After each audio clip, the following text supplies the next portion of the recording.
You've worked in 4 White Houses, starting with President Nixon, President Ford following him, President Reagan in the 80s, and then President Clinton in the 90s. Seeing these men up close, is there something unique about the type of person who seeks and is able to achieve that level of political success? Well, I think one thing they all shared was an enormous sense of drive, sort of an inner fire. You know, it's a slippery pole that you have to climb, and to get to the presidency, you have to work really, really hard at it. You have to be focused. You have to be concentrated. I think you also need to have a sense of mission. What is it you're trying to accomplish? It's not just the power that you want. It's the power to do something. You know, Lyndon Johnson was famous for telling people, look, I don't want to just be president. I want to be president so I can help the poor. I want to change people's lives back in Texas. And that's normally what you see in men who get to the presidency. I sometimes think that even with that drive, there's such a thing as wanting it too much, you know, being too ambitious, and then you can make a lot of mistakes. In some ways, I think Richard Nixon was a tragic figure, in part because he was an insecure man and he needed the presidency to somehow prove his self-worth and keep the presidency, and I think that got him in some trouble. Whereas Ronald Reagan was a very comfortable person in his own skin. Indeed, he was serene. And he wanted to be president, but he didn't need it. He didn't need to get there in order to feel that he had a full life. All right. How do you think the presidency has changed over the years? And what do you think the person in the sitting in the Oval Office of today needs to be able to do well that a president just a few decades ago wouldn't necessarily have even needed to think about? Well, there are 2 obvious changes that have taken place in the presidency. One is the president is now required to deal with a much more complex, rapidly changing world. There are very few certitudes in this world anymore. President Obama came to office believing that he could pivot America away from the Middle East and focus on the rise of China. And look, he's mired in the Middle East in ways he had never expected. And it's going to be hard for him to make that turn. And things come at you that you don't expect, like President Bush, W. Who could have imagined 9/11 or Katrina under President Bush? So there are often things that come at you in a very, very complex world, and you have to be extremely nimble to be in charge, in effect, or to grapple with those. But the other thing that's come is that we live in a much more cynical age. We've had, trust in government is at almost record lows now. So that you come in as president and your prestige that normally comes with the office does not last very long. I just asked President Obama, asked President Bush, asked President Clinton. It's difficult to maintain prestige at home as well as American authority abroad. I mean, a lot of our authority overseas has receded in recent years. What about the media? Well, I'm glad you raised the media. The media has a complexity, additional complexity, and clearly, we used to talk about the news cycle, and it was a day-long news cycle, and then it got to be a 12-hour news cycle, and now it's 24/7, so that you're in this whirlwind continually. I think that there's a danger in the White House of being too buffaloed by that, of being too intimidated by the rise of social media. Rather than seeing it as a burden, I think it's important to see it as an opportunity. And as a campaigner, that's what Barack Obama did in both 2008 and 2012. He turned it into a powerful tool for himself, just as President Kennedy and President Reagan had turned television into a powerful tool to get elected. President Obama has been much less successful using the social media for governing purposes. He's trying harder in the second term, but it's tough. It's because of a lot of the glow that accompanied him at one time has obviously diminished some. And then with that said, what hasn't changed? What are the fundamentals of presidential leadership that remain the same? Well, there are some fundamentals, and we often talk about leadership depending on context, that the way you lead does depend on context, but there are some constants. I believe that in addition to ambition that we talked about, or the inner drive, that it's really important to be a president who knows your stuff. You got to know your stuff. You can't just come in as a naive, and be introduced to problems for the first time. I thought that got in the way of President George W. Bush. He'd never been to many parts of the world before he became president, so he was asking, and he was having to make decisions about things he'd never really thought very much about in the past. If you want to know the most successful political leader of the 20th century, one would certainly put Churchill in the top 5. And he first got elected to Parliament in 1900, and he didn't become prime minister until 1940. Think of how much preparation he had for that job. Our best presidents, Franklin Roosevelt or Teddy Roosevelt, they came out of governorships. They came out of state legislatures. They'd been prepared. State legislatures have been traditionally, historically, been a great training ground for presidents. I looked up something the other day. I was thinking about this. If you look up at Mount Rushmore and the 4 presidents on Mount Rushmore, what is the one thing that they share? They all served in state legislatures when they were young. Really interesting. So, but there's one other thing that I think is really, really important. It's the ambition. It's know your stuff. But David McCullough, I think, when he wrote his biography of Harry Truman, he rightly said the most important asset of a president is integrity. It's character. That's what's critical still. It's eternal. You can go back to the days of the ancient Greeks or the ancient Romans, and character matters. Heraclitus wrote that character is destiny. And that remains true today. People have to trust you as president, that you're telling them the truth. They have to trust that you know what the heck you're talking about. They have to trust that you're going to be consistent. You're not going to change your mind in 20 minutes. And they have to know that you're going to follow through. They have to know that you're a person of strength, of character, that's reliable. And then people will follow you much more readily. I imagine working within the White House that with so much going on at any given moment around the world, that people end up spending most of their time focusing on the present. Mm-hmm. How much do presidents and their advisors, how much are they able to look ahead and focus on how best to position the country for the future and emerging challenges? That's a really excellent question, because the White House can become a helter-skelter place, where everybody wakes up and reads the news and said, oh my God, we got to answer this or respond to that. And can be very reactive. And you can spend most of your whole morning, I've seen this happen in many, many White Houses, you spend most of your morning trying to figure out what the press secretary is going to say at the noon briefing. And then the afternoon you begin talking about the next day's headlines. So it is, instead of being caught up in what's going to happen 5 years from now, it's what's tomorrow's headline. And you judge yourself, how good a political week did we have? You look back, do we have 5 good days, 5 bad days, are we up or down? It's a terrible way to govern. The best presidents come in with some sense of strategy, what they're trying to do, and then they put the tactics in place. But the role of a leader increasingly is be the person up on the top deck steering the ship, trying to figure out what direction you're doing. There are other people who can work down in the engine room and keep everything going. But there is no substitute for someone who knows what the destination is and keeps guiding in that direction. So I think one of the questions you ought to ask about every new president, who's the strategist in this group? Who's got the best overview where this is all going? And now in that respect, interestingly enough, in the modern presidents, I believe the best strategist in the last 50 years in the presidency was actually Richard Nixon.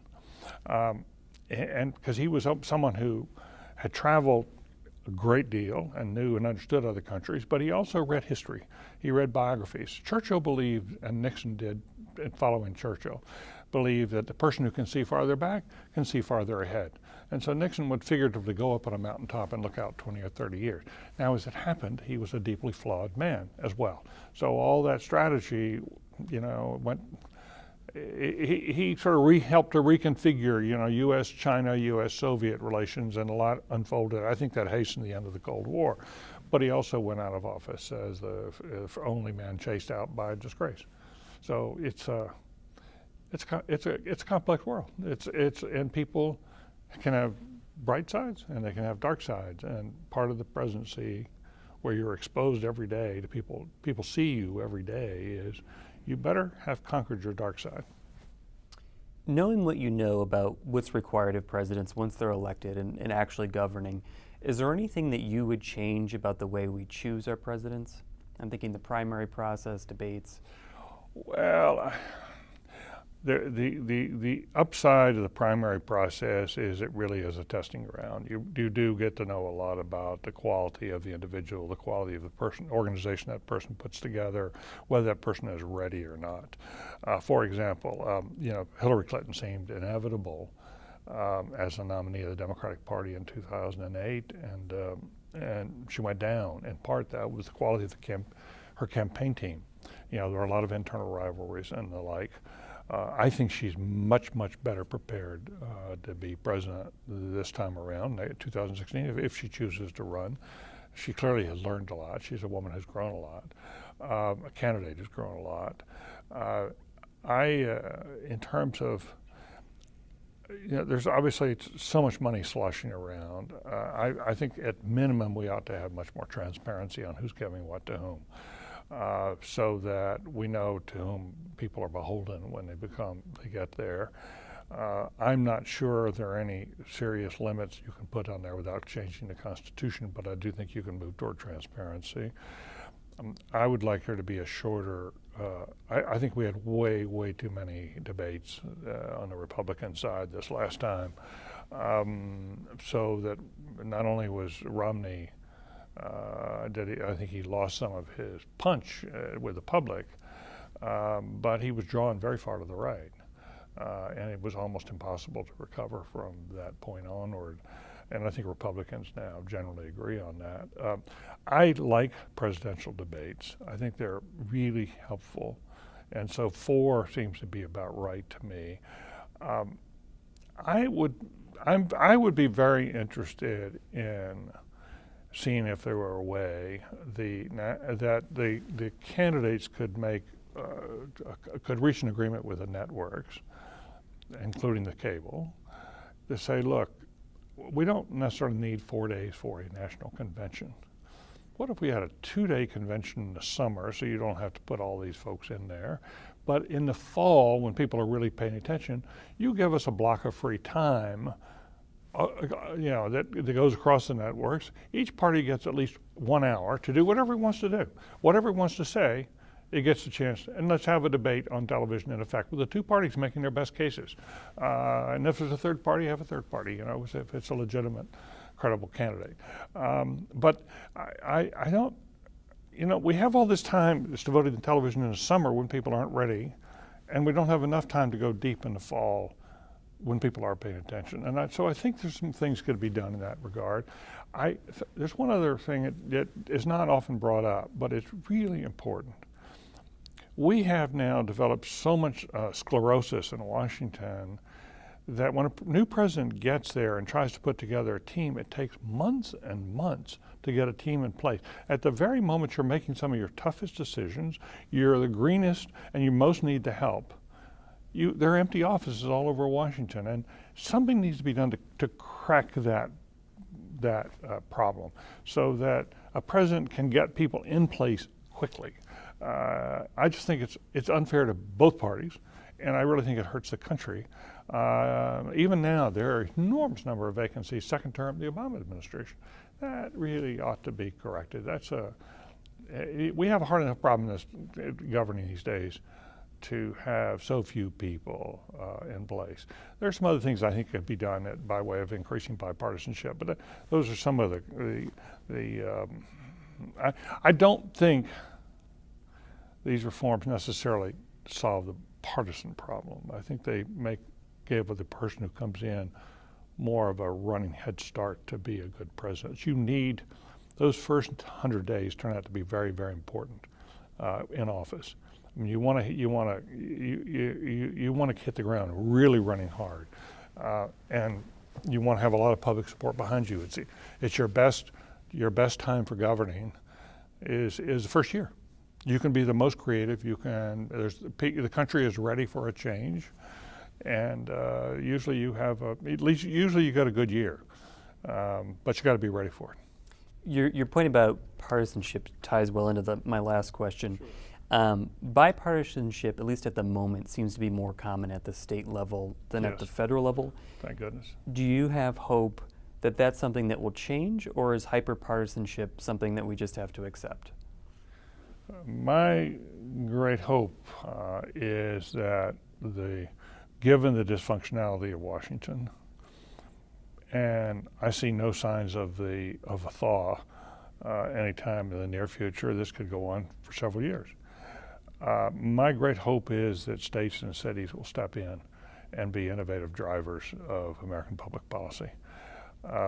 And I think we're seeing that in some states, and we're going south in other states. And so I think we're sort of at a divide at the state level. We have now 37 states have legislatures and the governor's office controlled by the same party.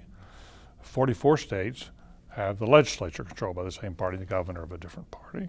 That's the highest number we've had in 60 years or so, as you know better than I do. And I think this is a real challenge. It's okay, you've got the you're the red state or you're the blue state. Are you going to govern responsibly or not? Can you point the way toward innovative solutions that bring people together and actually advance the common good? And I think that's the big challenge for state legislatures right now. I think it's a terrifically interesting time to be a member of state legislature, but no one should underestimate just how tough it is and how important it is. Some states are doing, I think, remarkably well, and they're pointing the way. Some cities are doing remarkably well. It's worth remembering that 20 years ago, people talked about Detroit and New York City in the same sentence. Both of them had a bleak future. One's in bankruptcy and the other's flourishing. That's the difference in leadership that came in. And the same thing is happening in states. Look at how Mississippi handled Katrina versus Louisiana. Mississippi was, under Haley Barbour, was much more successful. But now in Louisiana and New Orleans, you got a Mayor Landrieu in there, and they're turning that city around. Again, it depends on the quality of leadership. I see a state, a Republican state like Ohio, that is, from my point of view, John Kasich as governor, working with the Republican legislature, has made a remarkable difference there, in a positive way. I'm from North Carolina. I'm just so concerned about what direction we're going in North Carolina. I'm just deeply concerned because that state has made so much progress over the years. And what I see is, maybe I misunderstand it from afar, but it's deeply concerning. But same thing happens in blue states. You look at Illinois, that state has been badly managed for years, and look at the trouble they're in, both in Chicago and statewide with their pensions, versus Massachusetts, which is well governed, a big blue state, and we got the highest test scores on education in the country. So I think it depends a lot on the quality of leadership at the state level, in the legislature, and in the governor's office, to turn, what our destiny is going to ride more than anybody knows on the quality of leadership at the state level. Well, David Gergen, thank you so much. Thank you.